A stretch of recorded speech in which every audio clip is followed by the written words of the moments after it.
never know. Yes, we are live. Look, it even said that. So, all right, Melissa, Lisa, here we are. Hey. I made it. The plane did not come in late or have any other weird things. United came through. United came through. Unshocked because I am I forever delayed and detoured and placed in locations that I don't want. That's because of Newark Airport, otherwise known as the seventh circle of hell. Sorry, New Jerseyans. Yeah. Sorry, New Jersey. Yeah, and Newark does still have, at least in the terminal that Delta flies out, and maybe that's the one they don't care about, it does still have the box fans that they have on the floor drying the leaks from the ceiling, as well as the birds, which they moved from LaGuardia. From LaGuardia, they moved the birds to the Delta terminal at Newark. So when you go to Atlanta and you're in United, the sky is falling. The sky is falling on you. The sky is falling fantastic. in United location. It wouldn't be us without complaining about a United States airline or an airport. So there you go. Yeah, well, there are only 3 real airlines in the United States of America. So, all right. Well, Melissa, tell us who we got on the show later today after Lisa and I do an incredible news show, which is about all the big drama that happened this week and kind of last week also. Who are our special guests? We have Anna DePaula, and I am so sorry that I have had to reschedule numerous times. So I'm very excited to have her on today, as well as Sean, who's going to be talking on compounding pharmaceuticals, right? Is that what we're doing? Oh, Jesus Christ. We're like the worst. We don't even know who we're not. Yes. I've been trying to get people on, I've been trying to coordinate this. Sean had a hurricane going on. I'm very lucky that he showed up. He was able to get on today. So we're very, very lucky to have everyone on between the rescheduling and hurricanes and natural disasters and United. And United. I'm also at my sister's house. I'm in Pennsylvania, and my parents' home, where I stay for 2 weeks every summer, has Wi-Fi that can barely pull a signal. So here we are in Liz Cardin's home, the home of Liz Cardin. She has some nice things on her walls here, so delighted to be here. Okay, all right, Melissa, we're going to kick you off, and we're going to do our new show. Okay, we're hoping StreamYard seems like it's actually still working. So Lisa, what did we do this week? We did some amazing things. I'm not actually joking. I really literally just got back, as in like less than an hour ago. Just drove right in, flew right in, drove right in, made it back in time. Because that is dedication. We were in DC. That was dedication. Yeah. So we threw a party. We threw one of our interesting person parties. Here's Lisa and I appearing in love, because we are. So we co-spoke. We gave a co-speech. This is one of our interesting person parties. It was amazing. If you weren't invited, I'm sorry, but those of you who were there were super interesting and super awesome. The point of this party was that it doesn't matter who the president is and if he has dementia or not, we are still going to do epic, amazing shit. So it was super fun. Thanks to everybody who was there. I don't know. We don't know when the next one's going to be because we don't plan, but it'll maybe be soon. I will say it was very warm. We were literally the party was hot, it was actually very hot, because it turns out not only was it NATO week in DC, it was also the 2 hottest days in the entire country in terms of heat index, 110 degrees plus heat index. Truly one of the best / worst times to be in DC. Amazing. Yeah. First, we didn't know. I mean, we were like, why are the hotels so expensive this week? And then we learned it was NATO week. And then we also learned that it was 103 degrees. And the poor restaurant, we were like, can you make it colder? And they were like, we really can't. We really can't. So it was great. That was sad, but it was good. It was a good time. Good time was had by all. So this actually happened like a couple weeks ago, but we didn't do a show during the 4th of July week. Also, I apologize to this lovely gentleman from the FDA, Troy Tazbaz. Troy Tazbaz. I can't even read it. Yeah. Troy. Listen, I'm sorry that Nikki Tripathi has this lovely, wonderful, smiling photo about what a nice person he is, and they use this one of you. I am so sorry. But anyway, so Lisa, tell us what you think about the CHAI and our federal official friends dropping out. Yeah, so I think we talked about it in a previous show, but CHAI has come out with a membership model to fund their work. They're doing AI assurance for health and healthcare. That's kind of their initial tact. And the whole thing from the beginning was to say, we're going to have federal representatives on our board. And then unfortunately, the federal representatives had to step away because I guess some people thought it was too much of a conflict of interest. I mean, federal officials do serve on boards, advisory boards, other types of boards, but they thought this was a little bit too close. As a reminder, Mickey Tripathi, our friend Mickey, is also, in addition to being the national coordinator, he is now the acting chief AI officer for the Department of Health and Human Services. And hot off the presses today, Civitas just announced the agenda to its conference in October. And Mickey, along with our friend Grace Cordovano, our friend Jennifer Goldsack, and hopefully our new friend, Dr. Craig Watkins, will be speaking on a panel together about health AI. So come for that. Jen Goldsack is, in addition to being the CEO of Digital Medicine Society, also on the board of CHAI from the private sector. So we'll probably talk about this at Civitas. What happened and why. Boom. More to come. Sounds amazing. Sounds amazing. But anyway, presses. I kind of appreciate that the feds dropped out here because you know what we think about regulatory capture. Moving on. Speaking of regulations and stuff. So Lisa, I'm also interested in what you think. If any of these regs even matter because the Chevron's dead, like, does it even matter, or can people like me just like win? No, I mean, so it totally matters because basically, as we talk about a lot in our world, health IT regulations are so boring for most people, they don't care about them. And so they don't like attract the attention of the people who are going to be filing those lawsuits. When you think about lawsuits to challenge regulatory deference to regulatory agencies, it's going to be in probably Medicare Advantage rates, things like that, that are a little bit more hot button for people who employ a lot of attorneys. So TBD on all this. There's some cool stuff in here. I got to give them a shout out. They have a new proposed information blocking exception around reproductive rights data. If anyone receiving reproductive health care, to propose that maybe if you don't share that information because of a law, like, you're not going to be an information blocker. So some cool stuff.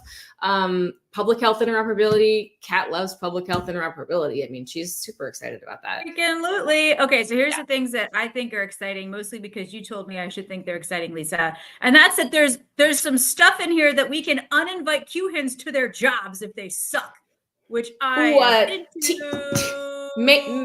that's a big TBD / maybe. I actually learned a little more about this because I read more than one line of the actual rule. Unfortunately, sorry, everyone at ONC, your baby is beautiful. And it's a little bit more about appeals. So maybe someday we'll learn more about how to uninvite Q-hins. Well, I'm excited that we might be able to do it in general. That sounds great. I feel like it's good to know how to fire people when you start a thing. So anyway, Q-hins are maybe real, TBD. The other thing is we learned that there are more exceptions to information blocking. So the loopholes that are so large you can drive a normal size bus are now big enough that we can drive these big ass DC mega buses that blocked the streets during NATO week this past week. So I'm very excited. Although I am very pro like being able to protect reproductive health data and anything that's going to be used to maybe sue the pants off someone. That's great. So into that, that's great. These buses also they were really big and they really did take a long time to go through the intersection. And then there's some everybody knows I love PDMPs, not to be confused with PBMs, which I also love more than anything. So some friend of the show, I forget if we're allowed to say what their name is, so we're just not going to, is very proud of this section in the HTI2 proposed rule. And it's about PDMPs and how they're going to have to, like, I don't know, be interoperable, and share with HIEs, public health agencies, and all kinds of things. So that's really exciting. This is the highlighted section that's beautifully highlighted, as you can see. So we'll see if this makes it through, because I will say the PDMP world has some incredible lobbyists on their side. So we're going to see what happens. I'm excited that comment letters are public, and we'll see if this is still a thing or if PDMPs are going to remain like, totally this separate kind of semi-useless thing. IDK. I don't know. Dear Michael Marchant, no, it is not Brandon Keeler. But Brandon Keeler did a full live stream on Twitter of reading the regulation. It's literally like 3,000 tweets or whatever. Like, I don't even, it's like, so it's honestly a lot of tweets. Brendan, always can God bless depend on me you. for a live stream. Yeah. God bless you and your service to the American public with right. with doing this stuff. Other thing here is, so PDMPs, you know, we're going to have to do like interoperable stuff, maybe do the certification thingy. And also they're going to have a modular, flexible approach to systems development, including the use of open interfaces and exposed application programming interfaces. So like, whatever, that sounds freaking great. Hopefully that actually gets through. Those of you who care about PDMPs and would like access to that data for like valid purposes, please write a comment letter supporting this stuff. Thank you very much. Yeah, just to be clear, this is a proposed rule. It is not guaranteed to be finalized this way. Brendan in particular made some great predictions about things that might not make it into the final rule because they're a little bit too vague. So if you care about something, write a comment letter. Your voice matters in this. And so, you know, important. I'm told people actually read those comment letters. So you know, they read all of them. They read all of them. Wait, Okay, one more thing before we move off of the rules. There was another rule as well. It all came out this week. In case you wanted to read even more regulatory text, the Medicare physician fee schedule proposed rule also came out yesterday, and that is even more. And there's so much more we'll get into later. We'll do more summaries. There probably are some great ones already online, but it's like another, I want to say 3,000 pages. So just be aware, lots of regulatory action this week. Love regulations. Oh my God. Yeah. Okay. All right. So this was an exciting thing from like the FTC, Lisa, that you posted on the internet. I think you posted on Health Tech Nerds, our favorite Slack channel and community. And it was basically like, hey, listen, PBMs make a lot of money. Also, they make this much money. So drug middlemen paid their own mail order pharmacies as much as 200 times more than the price at rival pharmacies for commonly prescribed cancer drugs, allowing them to bring in at least $1 billion in excess revenue. WTF. Yeah. So basically this was about like the idea of mail order pharmacies was to be able to get people drugs like sent to them a couple months at a time, reduce burden on everyone, bring down costs. And that is not what happened. So if you go back to the beautiful slide from the FTC's report, the previous one, can you go back? Oh, sorry. I didn't know you were talking to me. I was reading the comments. I was reading. I don't know which way. This is from their report about the level of the verticalization of PBMs and mail order pharmacies and specialty pharmacies. Some really good stuff in this report.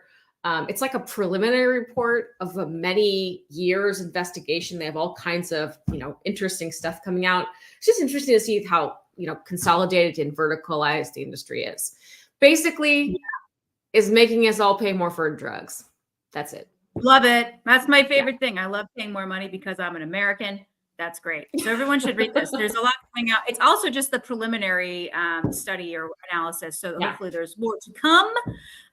This is just because we're business people and we don't like non-competes. So we're excited that the FTC banned them, but turns out that's probably not going to be real. So I don't know. Still valid. All right. Also, you guys, exciting news. Physicians are no longer burnt out. I'm sure if you're a physician, you're thinking, that's right. That's me, no longer burnt out. And we salute you. I think AI fixed burnout, right? Definitely AI fixed burnout. Amazing. That's what I was thinking. Absolutely. Congratulations, would love to know what our everyone. loyal commenters think about that. I'm pretty sure our physician friends are still burnt out. I do think that when I read the headline, because you know that's what I do, I read the subhead on this one because I was like, what? It sounds like they have changed the report to further segment into race categories, gender categories. And so it sounds like, just like Mississippi said, we don't actually have a maternal health problem. It's only with our Black mothers. I believe that what they're saying here is only our minority and women doctors are burnt out. So therefore, I'm sure that's not true. I'm sure white men are also burnt out, but whatever. What are you going to do? I don't know. I love that. That's great. Yeah, you know, I love math. I love all forms of math, especially the math that's in the news. So, okay, the other thing is, it's like, you know, Lisa, I think we're both like kind of excited about food as medicine. But this I thought was super funny, and from our friends from Stat News about how in America, we always make money. And so there's a lot of people jumping on the gravy train here. And apparently you can get some really amazing like TV dinners from companies, and they are medically tailored, but also cheeseburgers and French fries. Yeah, I mean, you know, this is going to happen, right? I don't think there's a lot of requirements, or, you know, a lot of the food that we get served in all of our restaurants and fast food joints and whatever else is not super healthy, and people need food support. They need to not be Jimmy Dean's. Should be Jimmy Dean's. So, but you know, like if you're one of these like medically tailored meal companies, like, I don't know, do the right thing. Like, I don't care if you're best friends with whichever XYZ health plan who gave you a contract. Like, please do the right thing and like help people not be sick. That would be great. I know it's un-American of me to say that, because it should be all about capitalism. Scott Stewie, our friendly local socialist / potentially communist, is here, so he can also jump in and say that he's made me soft. But that's how I feel about this. And then, okay, this is our last news show slide, and then we're going to jump into talking to Sean Norian, who is CEO of Empower Pharmacy. But the New York Times is putting out a survey to physicians, and their question is, does America's largest healthcare company control your doctor's office? What they're asking about is Optum. And I would like to save everybody some time from taking the survey and to just tell you, yes. It is true. Yeah, they got a pretty big coverage. They got a pretty. They Optum has some kind of United Healthcare and Optum have some kind of role in pretty much every single healthcare business in the United States of America. So yes, yeah, God bless America. All right, let's move on to a special guest, Sean Norian. He's joining us from like Houston, which just got battered by a hurricane. Gloria Vanderham, who is our best friend, told us that she wasn't even sure if he was going to make it, but here he is. Amazing. So thank you, Sean, for joining the Health Tech Talk Show. Obviously, we are in full form today, so excited to have you here. But will you introduce yourself, and then we have many questions for you. Sure. Thanks, Kat. It's great to be here. Glad I could make it. A little bit about myself and my company, Empower Pharmacy. I started the company about 15 years ago, trying to expand access to quality, affordable medications for patients like myself. And what compounding pharmacies are, if your listenership isn't familiar with them, they're a type of pharmacy that actually makes the medications on site. So if a provider requires a customization to a medication, whether that means changing the medication's dosage form, dosage strength, or dosage combination to create a new drug product, that can then be dispensed to the patient from the pharmacy. And in situations like that, you typically see patients that are allergic or sensitive to certain active or inactive ingredients in a commercial drug product, or if a drug is back ordered or discontinued or orphaned, compounding pharmacies can step in and create bespoke solutions to be able to meet that individual patient's needs. And so that's kind of what we do. We make drugs, and we make them as both a 503A compounding pharmacy, but also as a 503B outsourcing facility. And if you're wondering what a 503B outsourcing facility is, it's a much newer type of entity. It was actually created about 12 years ago with the passage of the Drug Quality Security Act. And when that act was passed, it created this new category of manufacturer by the FDA called an outsourcing facility. What outsourcing facilities do is we can produce drugs in bulk and then sell them to institutions, hospitals, clinicians that can then administer these medications to patients in office. And so 503B sells drugs to institutions, businesses, B2B, and the 503A sells medications to patients, B2C. And by having both a mature 503A and a 503B, we can now touch every single pharmaceutical end user in the entire country with customized healthcare. So we're talking big savings. What are we achieving here? We like it can be in many cases. In many cases, yes, absolutely. Because compounding pharmacies and outsourcing facilities are kind of the entire supply chain. And for us, for example, we are the manufacturer, wholesaler, and pharmacy vertically integrated into one organization. And since we don't accept insurance, we kick out the PBMs and the carriers. And so we have direct B2B and B2C relationships with our end users. Because of that, because there are no middlemen, we are the entire system. We have cut out a significant amount of costs that the traditional healthcare system has to deal with. Interesting. But then isn't part of the selling drugs cheaper to safety net hospitals, for example? Isn't that a way for them to then get some margin on their side? Isn't that kind of the whole goal of the program, or am I misunderstanding it? Compared to if the drug that the commercial equivalent would be used for, then yes, there would be significant cost savings if they were to procure that medication from an outsourcing facility or compounding pharmacy, which had a lower cost. Some cases it's not always compounding pharmacies and outsourcers are not always the most affordable solution, but in many cases we are. Right. Compounding has a interesting role right now in our healthcare system because of the shortage of GLP-1s, although the shortage is easing, which is going to affect the way compounded pharmacies are involved in the value chain. Are you tracking that, I imagine? Of course. We don't see the shortage ending anytime soon. As they just started advertising again. What's it called? Not Ozempic, but the Wegovy just started doing ads to consumers again for the first time, which were like, if you're still in shortage, why are you advertising? That's weird. That's a good question. Of course, as we see more and more of these indications being found for the GLP-1s treating, for example, we know that GLPs don't just treat type 2 diabetes and obesity, but they also treat sleep apnea, cardiovascular disease, addiction, kidney disease, and practically every other comorbidity related to obesity. More and more patients are being added to the marketplace. And with a stagnant amount of supply, we don't see the shortage ending anytime soon, only getting exacerbated as more and more patients request these medications. So, Sean, everybody trashes compounding pharmacies. Why? Well, I wouldn't say everything. I would say everyone that doesn't. He's not going to agree with you, Kat. That's not. I just want to know, what's the story? Because here's the thing. Okay, I know we're not talking about PBMs yet, but everybody trashes PBMs, and there's great lobbying talking points. So I feel like there's got to be 12 other sides of the story. So what's the other side of the story here? Why's everybody trashing compounding pharmacies? What's the deal? Yeah, so but a lot of people don't understand what compounding pharmacies are. Compounded medications, believe it or not, 100 years ago, about 75% of all prescriptions in this country were compounded.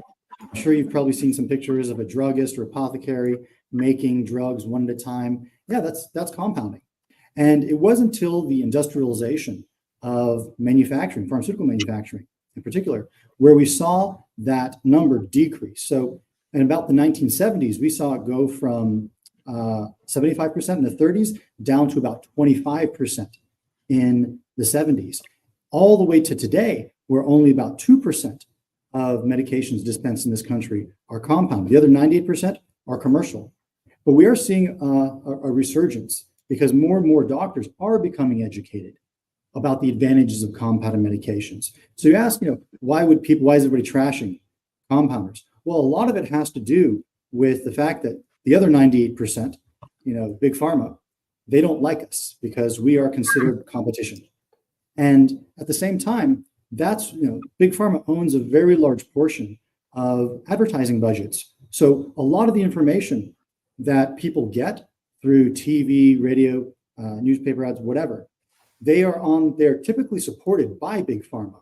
And so, for example, you can see Novo Nordisk when it comes to GLP-1s, even though they are on back order and they don't have sufficient demand, we see them trashing a lot of compounding pharmacies and med spas and other end users of these products, and accusing compounding pharmacies, many which are doing things perfectly legal, of being counterfeit drugs. And that's a lot. That kind of misinformation, doesn't do anything good for patients. While there are some counterfeit actors out there, pharmacies in India or just non-licensed entities altogether that want to sell illegal drugs online, compounding pharmacies are actually regulated by the state boards of pharmacy, FDA, and DEA. And so we are some of the most regulated industries in this country, and we produce safe drugs. And so, that's, it's funny. I was having a funny conversation with a provider And he asked the same exact question as you. He's like, well, pharmacists are the most trustworthy people, one of the most trustworthy people in the country. So every single year it's firefighters, nurses, and pharmacists. He says, why doesn't anybody, like, why don't pharmacists come out and stand up for what's right, what's the values of compounding? And just as he said that, a pharmacist stood up behind us and started asking questions, saying, hey, how's it going? She recognized the famous provider that I was speaking with. And he asked her, what she did. She was a pharmacist. He had her sit down, and then he asked her, why don't you think, what do you think about compounding pharmacies? And she said the same thing. They're dangerous. They're they do a lot of bad things. And this is a pharmacist. Of course, it's a pharmacist that worked at a traditional retailer. So she didn't know much, but all that she did know is that what she heard from the news and what she heard from other media outlets, that compounding pharmacies are dangerous. And that couldn't be further from the truth. Well, so I mean, there have been some, like stories that have been covered widely that have led to that perception, no doubt. And some of it's reality, right? There were some stories about things that were counterfeit, stories about things that were contaminated, right? I mean, it's just, why did those stories spread, and other stories about larger pharmaceutical companies doing branded products not spread? I'm sure that there's a couple of different sides of that, but the reason why that perspective exists is because there have been a couple of bad things that have happened, and they have gotten a lot of traction in the news media, and probably even more so among pharmacists. But I mean, your point is taken, right? That's just kind of like, why do some stories spread and others don't? Is this really a problem with the entire industry or with some bad actors? Well, yeah, and we do know how the media works, right? It's like who's we do. Those things. And people have a lot of money. People have a lot of money. Our pharmaceutical I kind of feel the same. Sorry, Scott, Stewie, and Emma. I feel the same about big pharma as I do about big labor. Like, not great. So, I mean, what's the real story here? Like, are there, like, this is clearly an access issue, right? Like like you said, like a lot of things that are discontinued, or it's very difficult to access, shortages. You can get that stuff through compounding pharmacies. But why, like, other than like the fact that like big pharma bought out the news, like, why don't patients know about this? Oh, we cannot hear you. Gotta get closer to the. Yeah, maybe come in a little. Testing. There we go. Yep. Back in action. Yeah, so there are a couple of reasons why most people don't really know about compounders. I mean, one is definitely that providers are the ones that have to write a prescription for the compounded medication. And providers are not trained how to use compounded medications in medical school. They don't even talk about it. Most medical schools, many of them are sponsored by big pharma. And so those are the armaments they're given. It's commercial medications. And also we don't, compounding industry, it's a mom and pop industry primarily. We have about less than $1 million dedicated to lobbying. Big pharma has a little bit more than that. And of course, our advertising budgets are a little smaller as well.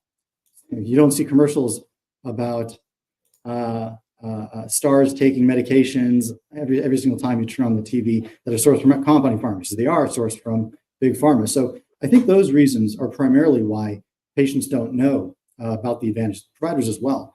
But that's changing, especially with the consumerization of healthcare. Now that many patients are becoming more aware of telemedicine services, and how they can access these services whenever they want, 24 hours a day, 7 days a week, and meet with a subject matter expert, a specialist in what area of treatment that they need.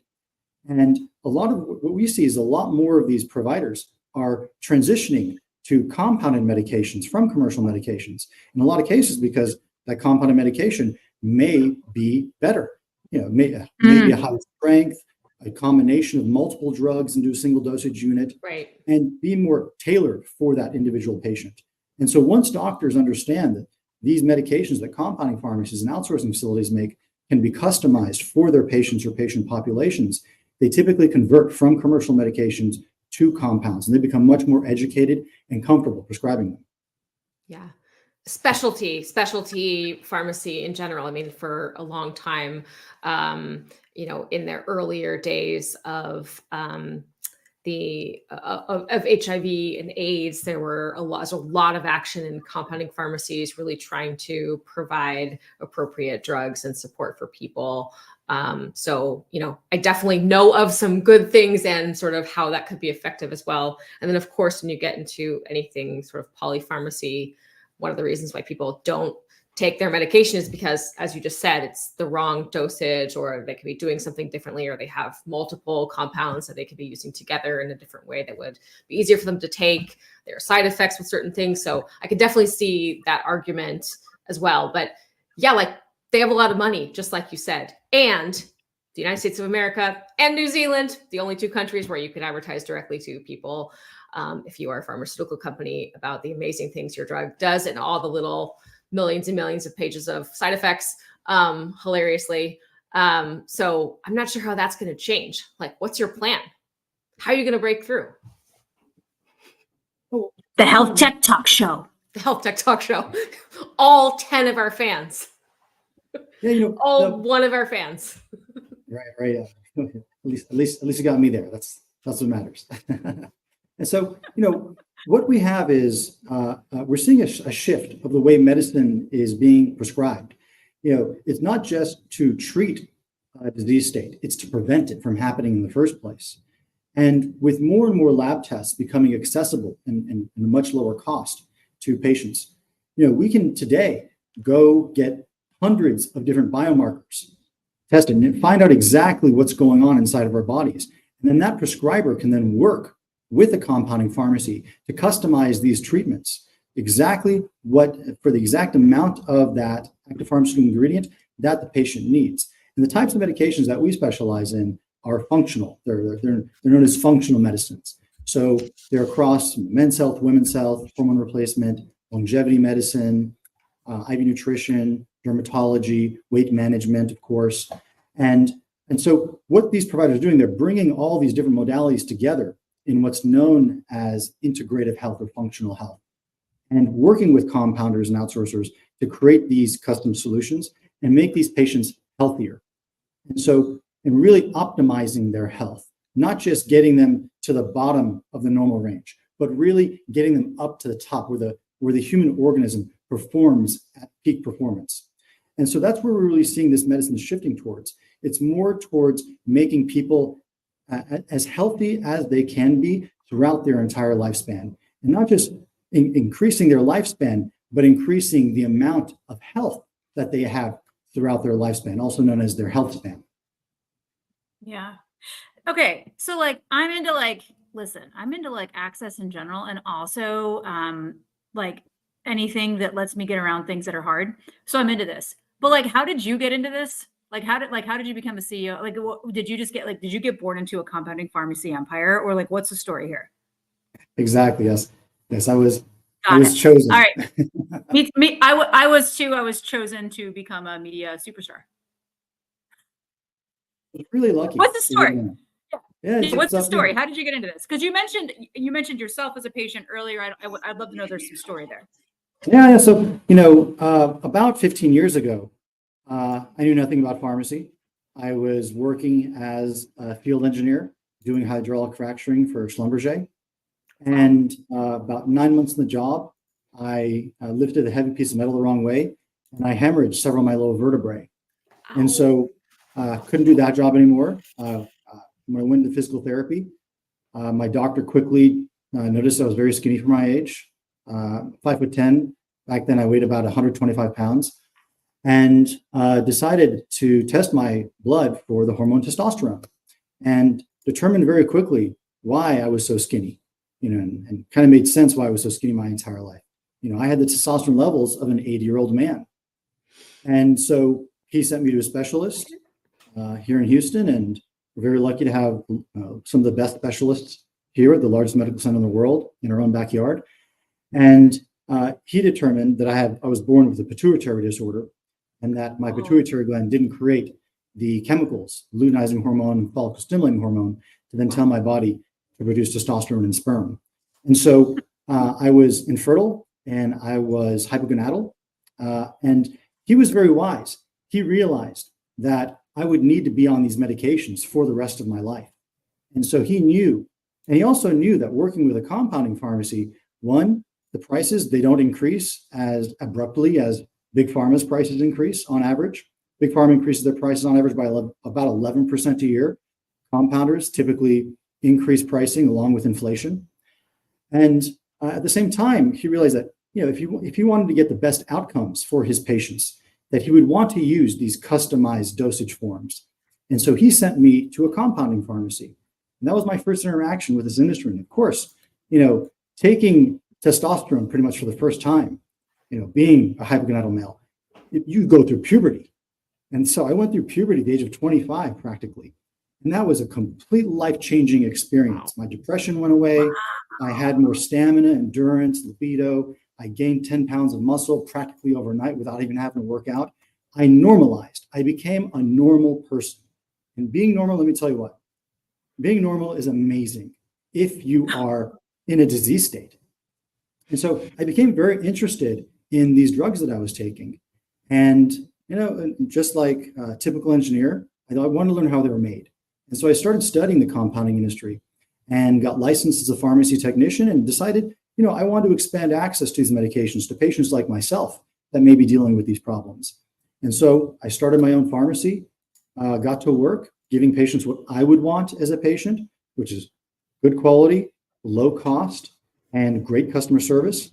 And the pharmacy eventually evolved from working in a very small 150 square foot converted exam room in the back of a doctor's office to now being the largest compounding pharmacy in the country, serving several million patients. So it's a very, you know, it's been quite an amazing journey. Never had any idea I would ever be in the pharmacy industry, but, you know, being a patient that was first introduced to healthcare and not liking the experience, you know, Yeah. there's so much that can be improved and optimized. Relatable, super relatable.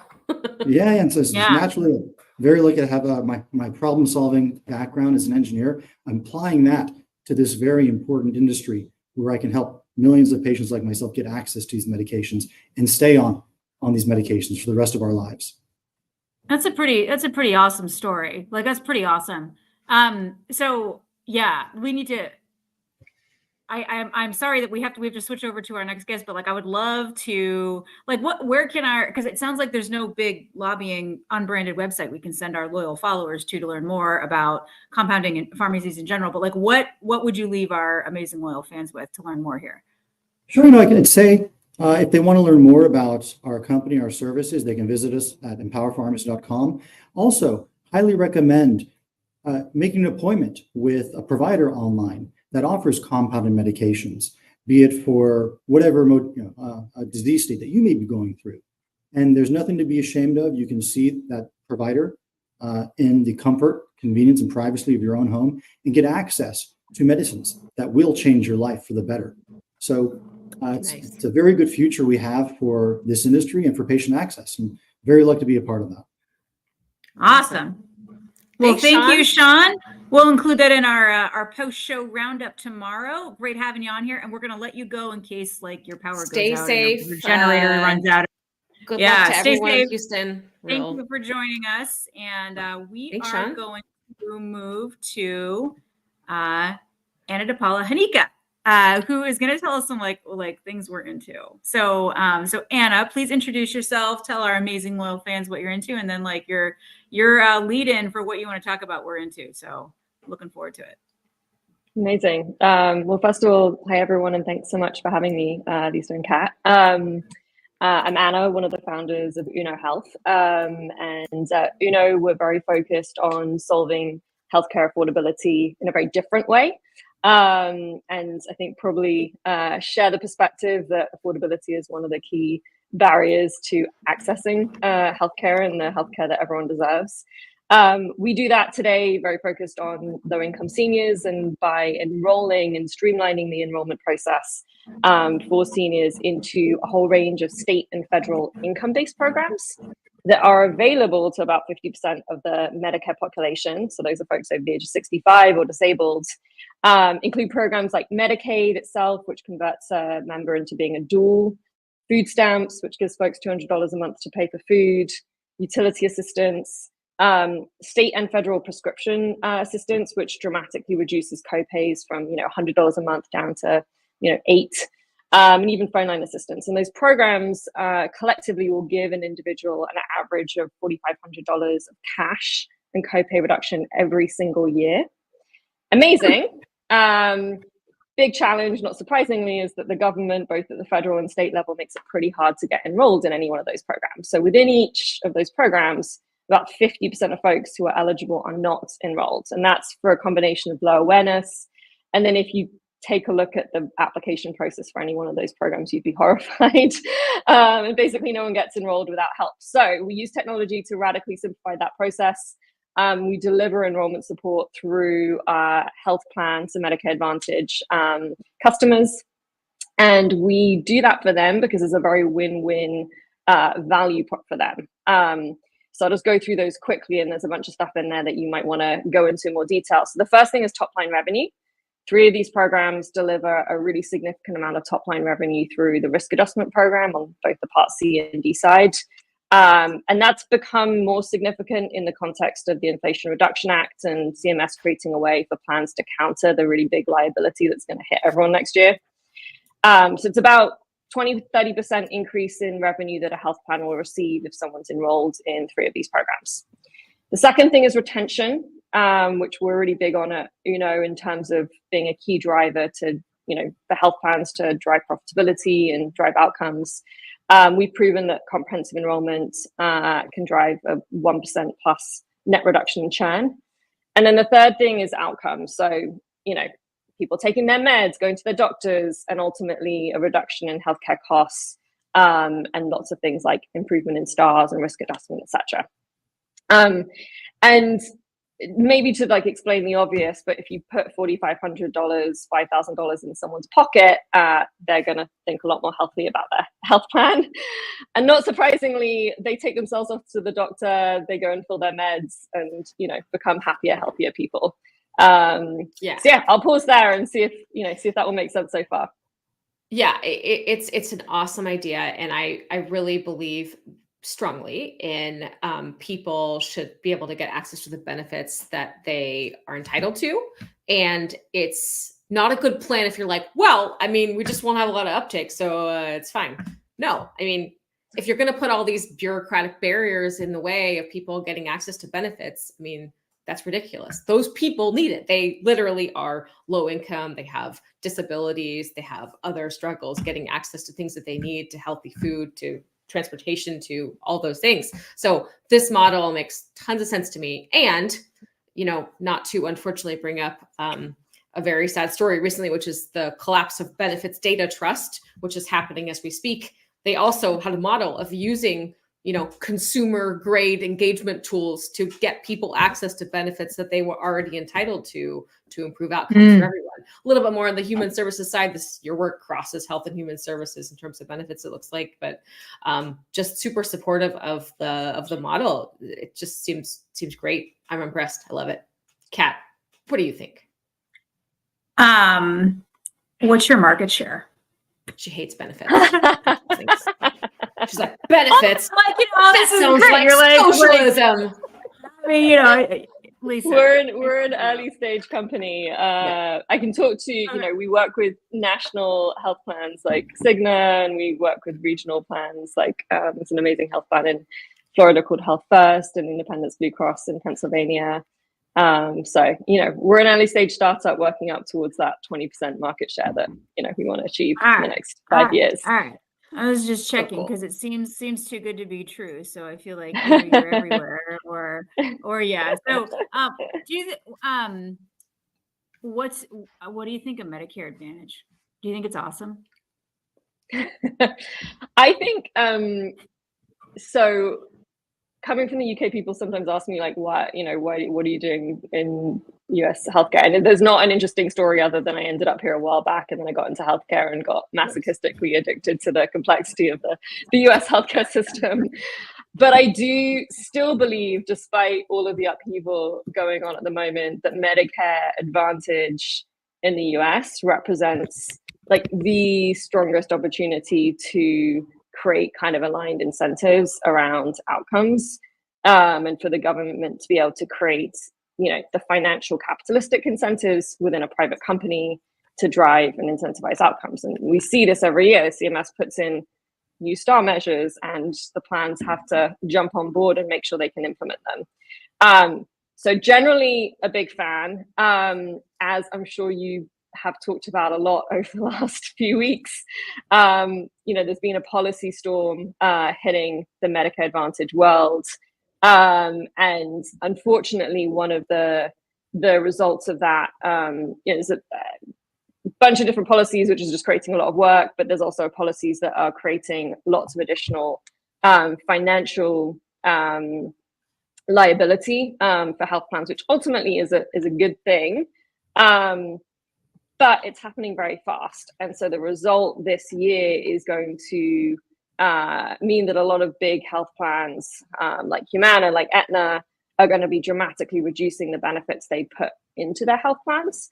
And so whilst you could argue that the benefits that are available through Medicare Advantage plans are too rich at the moment, you know, a lot of them offer really rich meal plans, put thousands of dollars on debit cards, and that's not appropriate use of, you know, taxpayer dollars and health dollars. But those are benefits that a lot of people have become very dependent on, especially low-income seniors who sort of bake all of that into their, you know, monthly, week-to-week budgeting. And this open enrollment, a lot of those benefits are going to get pulled back, and millions of seniors are going to go through a pretty dramatic cost shock as these benefits they've had access to over the last couple of years are going to get pulled back. So, say overall, I'm a fan.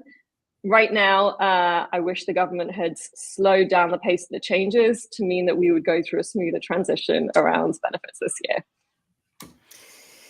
Yeah, and that's going to be tricky, right? I mean, as I'm sure you know, it can be, depending on the state, it can be really hard for someone to go from Medicare Advantage to traditional Medicare. And if for whatever reason you feel like you need to leave traditional Medicare, if you've already gone on traditional Medicare, you can have a huge penalty. You can just simply not be able to get a supplemental plan to pay the 20% that traditional Medicare doesn't pay. There's all kinds of problems, and the weird thing is that it varies. There's just a couple of states where that's not the case. So just adding more complexity to an already complex system, people are like, I don't know how to read this like plan benefit thing or the cost or understand it. So it's really fraught when there are big changes like that are very fast, right? I think that's kind of, that's a reasonable criticism of our great regulators at CMS. Kat. God bless America. God bless America. Okay, so what do you think is actually going to happen though? Okay, so like are we going to see like a lot of people downshift? Or are we going to see people just suck it up and stay enrolled? Like, what do you think is actually going to like really happen? Because humans get mad when things get taken away from them, but humans are also lazy. Mm-hmm. True. They are, yes. But what you see is people tend to shop around when they go through cost changes. Like that's one of the biggest triggers that causes someone to say, hey, I'm not happy with this health plan. I'm going to go shop around. We've seen shopping around increase significantly year on year over the last few years.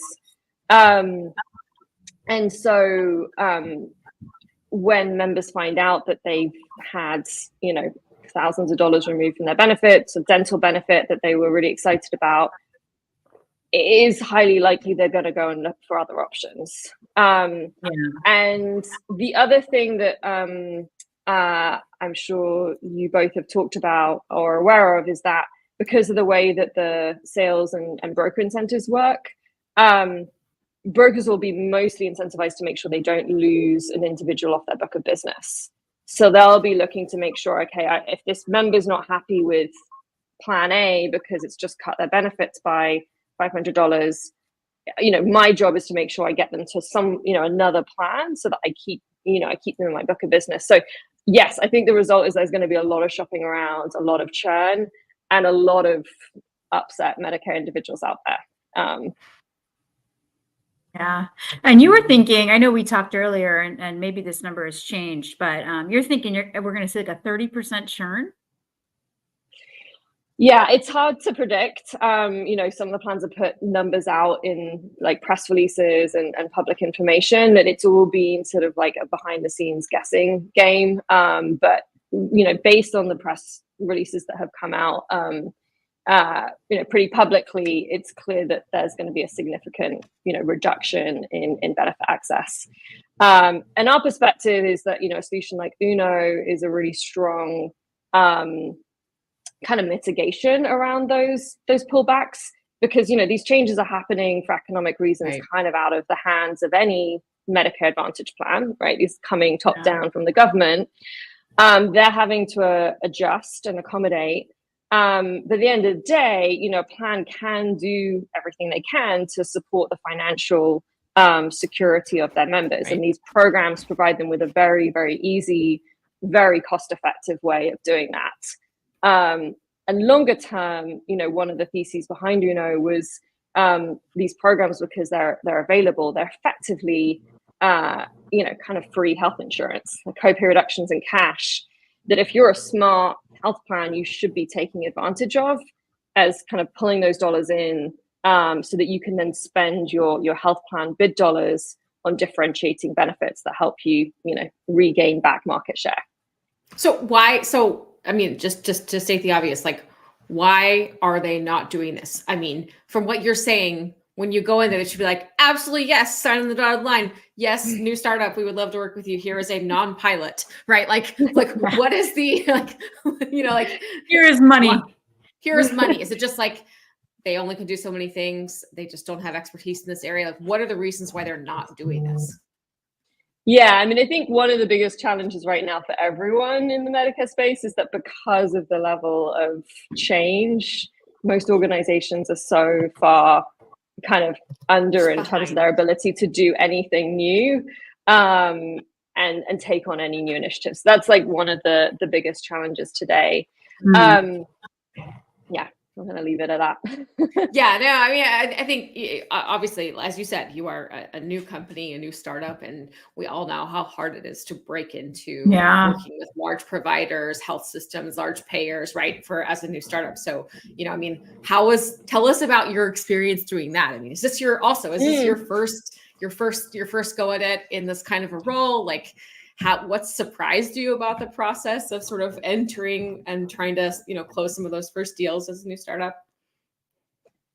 Yeah, no, absolutely. And so, yes, it's my first time starting a company. I had come out of a company called Clover Health, and had seen the value of these programs, the value of, you know, getting our members cash across the business, whether that was sales, customer experience, stars. I spent a lot of time on a value-based provider program where these programs became critical for us achieving our goals. And I left that sort of like, I can move on with my life and put all this Medicare Advantage knowledge in the trash, or, you know, what would I do? And to me, this was like a really rare opportunity of like a true win-win of being able to like drive top line revenue, and do the right thing for members.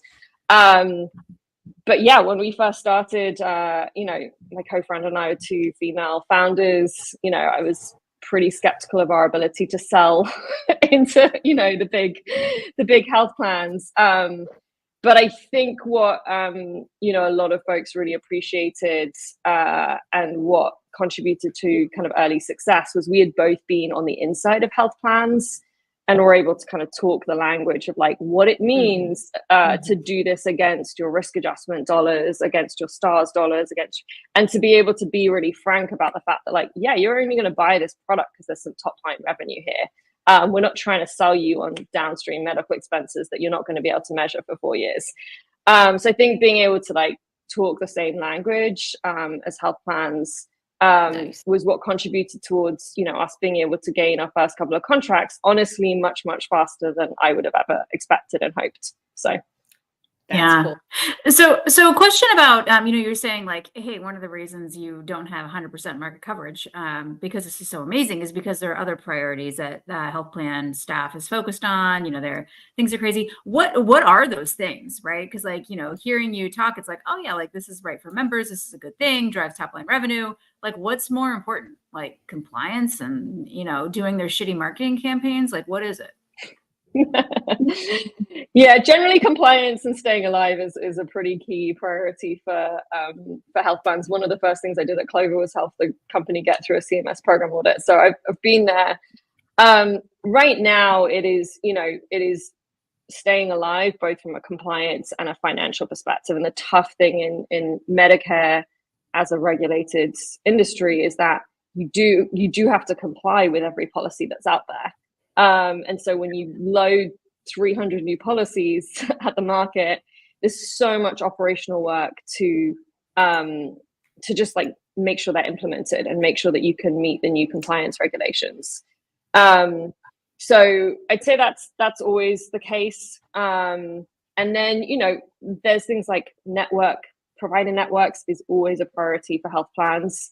You're always at risk for losing network parity, having to negotiate with the big health systems, and those also drive a huge amount of cost for health plans as well. So they're a big lever across the board, both from the financial side and also from the growth side, because at the end of the day, members want to know that their hospitals and their doctors are in network. So there are obviously like big existential and important things that health plans have to solve for. And I'd say generally one of the tough things in the industry is there's just so much. Like I always joke that like building and managing a health plan is kind of like managing 8 different companies. And so it makes it very hard to kind of get back on top of everything to do the right thing. Awesome. This is one area where this is one of the things where like I normally was like, more regulation. Yeah, let's do tons of rules. And I've actually this year, like I've kind of been the last couple of months, been hearing things that really convinced me like maybe CMS should like just like slow down for a minute. Just like maybe change fewer things every year. I'm actually becoming more sympathetic to that argument. It's weird. I think Kat might be rubbing off on me. It's very annoying. So I'm feeling like more like that would make a little sense. Give it a little bit of time. Give it like a slower pace of change so they can catch up with all of that backlog of work to do. Yeah. Absolutely. I'm into it. Well, Anna, what would you like to leave our loyal followers with? What amazing nugget of information that they can take to make everybody's lives better? Ooh, I guess if you know a senior Medicare member out there, get in touch, let them know that these programs are available to them.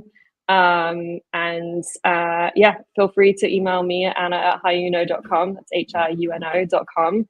But yeah, the fact that 50% of the Medicare population lives on $23,000 a year and has access to programs that could give them an extra $5,000. I'll leave it with that. Go help a senior get involved in these programs. Nice. Awesome. Great to have you on. Thank you. Yeah, thank you, Anna. All right. Okay. So then one more announcement from us over here in the Peanut Gallery from our fake TV show is that our special secret shadow correspondent / basically tech support and moral support, Michael Marchant. We are about to release a new one of his Mike on the Street videos. He interviewed other friend of the show, Jocelyn Keegan. So I haven't listened to that yet. Lisa, have you? Michael, I was on a plane, but we're going to listen to it soon. And I love Jocelyn. I'm sure. I love you. It's going to be great. We love both of you guys. So that interview is going to be great. So we will put that on the internet as soon as probably tomorrow. Really soon. Like super soon. Yeah. It's going to be great. We love the Point of Care Partners people. They're great. So totally rad. Obviously, we all love Pooja. She's the best too. So excited about that. And if you missed the one that Mike did last week with Jay Nakashima, basically the president of All National Networks, as far as I'm aware, totally not sure. It's also pretty amazing. So we also kind of have to figure out how to get those on our YouTube channel. I don't know, you guys, we've been on the road for like a long time. So We're gonna figure it out. It's gonna be online soon. Yeah. It's gonna be amazing. I'm gonna be back in my home after 2.5 weeks on Thursday of next week. So like maybe by then, or maybe Melissa will tell us what to do. I don't know. But the point is, we got like all this new amazing content happening. We're doing stuff. We're amazing. I don't know. Thanks For real. coming. We're a media empire now, truly. Yep. Look at us. Okay. All right. Lisa, any parting words? It's nap time. I woke up at 2 a.m. God. Pacific time. It's time to go to sleep. I'm hungry. No. Yeah, all of the above. Everyone have a fantastic weekend. Stay safe, no hurricanes, etc. And Melissa Janino is God bless going Melissa. to be doing amazing things as well. Yes. Yeah. All right. Thanks, guys. You're the best. Bye. Bye, everyone. Bye.